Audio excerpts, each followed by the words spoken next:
My dear children, आप सभी को एस किस इंग्लिश में आप सभी लोगों का स्वागत है। मेरे प्यारे बच्चों, आज आपका जो बेसिकली टॉपिक है आर्टिकल्स।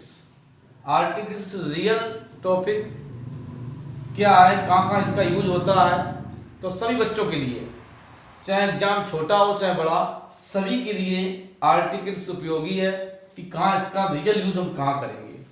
बेसिकली बच्चे जो आर्टिकल्स लगाते हैं तो देखते हैं कहीं ए, कहीं एन और कहीं दी लगा देते हैं, तो उसके लिए आप लोगों के लिए मैंने बनाया है वीडियो कि सिर्फ आर्टिकल्स को आप रियल कहाँ यूज करेंगे। तो सबसे पहले ध्यान दें बच्चे, और बच्चे कॉपी कलम लेके बैठ जाएं और लिखना शुरू कर दें।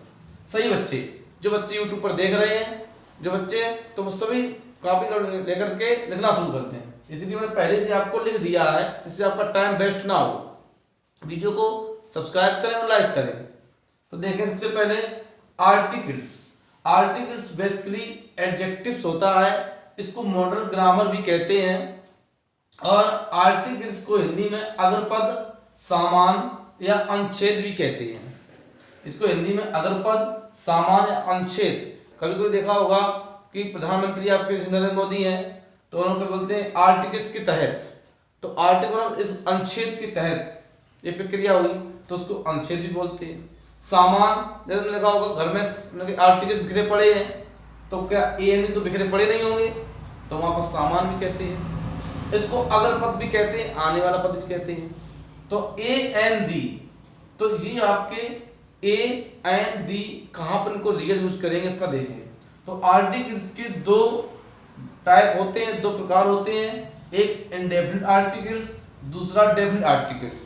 इंडेफिनिट आर्टिकल्स में आपका एन आता है, डेफिनिट आर्टिकल्स में आपका दी आता है। इसको आप इंडेफिनिट को अनसर्टेन और डेफिनिट को सर्टेन भी कह सकते हैं। इंडेफिनिट आर्टिकल एन, तो एन रूल नंबर फर्स्ट में है कि किसी वर्ड का फर्स्ट लेटर कॉन्सोनेंट हो, किसी भी वर्ड का फर्स्ट लेटर कॉन्सोनेंट हो तथा फर्स्ट साउंड हिंदी के स्वर वर्ड अ आ इ उ ए ओ ईटीसी से मिलता जुलता हो अर्थात वोवेल हो, तो एन का यूज होता है। ध्यान देना, फर्स्ट लेटर साउंड क्या हो, फर्स्ट लेटर आपका कॉन्सोनेंट तथा फर्स्ट साउंड हिंदी की वर्ड आ इ उ से मिलता जुलता हो, वोवेल हो, तो एन का प्रयोग। जैसे एग्जांपल ऑनेस्ट मैन, तो यहाँ ऑनेस्ट, तो एश आपका क्या है इंग्लिश का वर्ड, और ऑनेस्ट निकल के आ रहा हिंदी के वर्ड, तो फर्स्ट लेटर जो है वो आपका तो कॉन्सोनेंट है, लेकिन जो हिंदी के स्वर वर्ड है वो आपके ऑनेस्ट, बड़ा से छोटा बड़ा चलता है उससे मिलता जुलता है, तो वहां एन का प्रयोग। इसी तरीके से an hour, an M A, ठीक है। रूल नंबर 2 कहता है किसी वर्ड का फर्स्ट लेटर वोवेल हो, फर्स्ट साउंड हिंदी स्वर वर्ड आ इ उ ईटीसी मतलब आज से मिलता जुलता हो अर्थात वोवेल हो, तो एन का यूज वहां पर भी होता है। जैसे एग्जांपल है an exercise, an ox, an umbrella. अब ध्यान देना, एन एक्सरसाइज, तो एक्सरसाइज ई आपका क्या है फर्स्ट लेटर वोवेल है, फर्स्ट साउंड हिंदी की निकल रहा है एक्सरसाइज। उसी तरीके से एन का प्रयोग, इसलिए ऑक्स, तो ओ तो आपका वोवेल हो गया फर्स्ट लेटर, उसके बाद हिंदी के वर्ड मिलता जुलता है, एन का प्रयोग।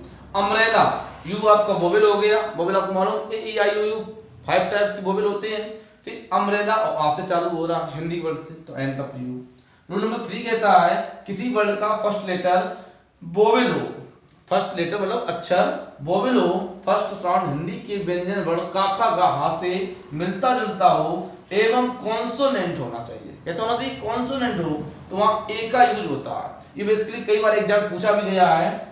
आ यूनियन, आ यूनिफॉर्म, आ यहाँ पर भी यूरोपियन है तो यहाँ पर भी आ लग जाएगा, आ European, European, uniform, university, union, इस तरीके से आप इसका यूज कर सकते हैं।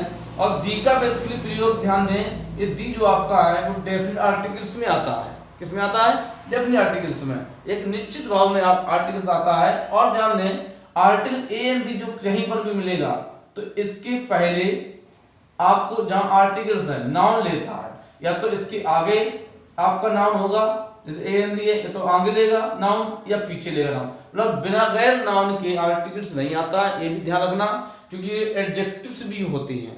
तो ए एन दी बगैर नाउन के, जैसे हमने कहा कि ऐसे मान लो कि जैसे राम है, ठीक है, ये राम छोड़ो, मान लो जैसे हमने कह दिया कि प्रिया इज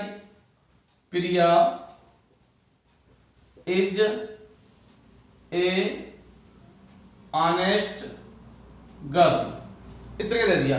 तो अब ए जो आया है साउंड इसका ले रहा है पड़ोसी, लेकिन काम इसका कर रहा है, क्योंकि नाउन आगे या पीछे देता है तभी आपका आर्टिकल्स आता है, तो आगे या पीछे नाउन होगा। अगर आपको यहाँ कर नहीं लगाओगे तो ये आपका गलत हो जाएगा, ठीक है। इसको एन ऑनेस्ट, ठीक है, एन ऑनेस्ट, तो ये गलत हो जाएगा, तो एन हटा दो तो ये राइट हो जाएगा। और अगर एन लगा है तो नाउन होना चाहिए आगे या पीछे। तो इस तरीके से आप काम करेंगे। तो दी का प्रयोग बेसिकली आप रिवर्स नेम, सी, ओशियंस, रिलीजियस बुक्स में के लिए आप या हिस्टोरिकल बिल्डिंग्स में दी का प्रयोग कर सकते हैं, या ऑलवेज सिंगुलर कॉमन नाउन के पहले भी आप दी का प्रयोग कर सकते हैं। दी का प्रयोग आप कहीं पर भी लगा सकते हैं, कहीं पर सिंगुलर नाउन, जैसे हमने टीचर कर दिया तो टीचर, तो टीचर में आपका दी हो जाएगा, प्यून दी प्यून हो जाएगा, गर्ल दी गर्ल हो जाएगा। जहां सिंगुलर कॉमन नाउन है वहां दी का प्रयोग करें, रिवर्स नेम है दी का प्रयोग करें, सी नेम है दी का प्रयोग करें, ओशियन नेम है दी का प्रयोग करें, रिलीजियस बुक्स हैं दी का प्रयोग करें, हिस्टोरिकल बिल्डिंग है तो दी का प्रयोग करें। इस तरीके से आप आर्टिकल का प्रयोग कर सकते हैं। बेसिकली आर्टिकल्स बहुत बड़ा चैप्टर है, लेकिन मैंने प्रयास किया, कोशिश की आपको समझाने की कि कम समय में और छोटे वीडियो में आपको मैं आर्टिकल समझा सकूं।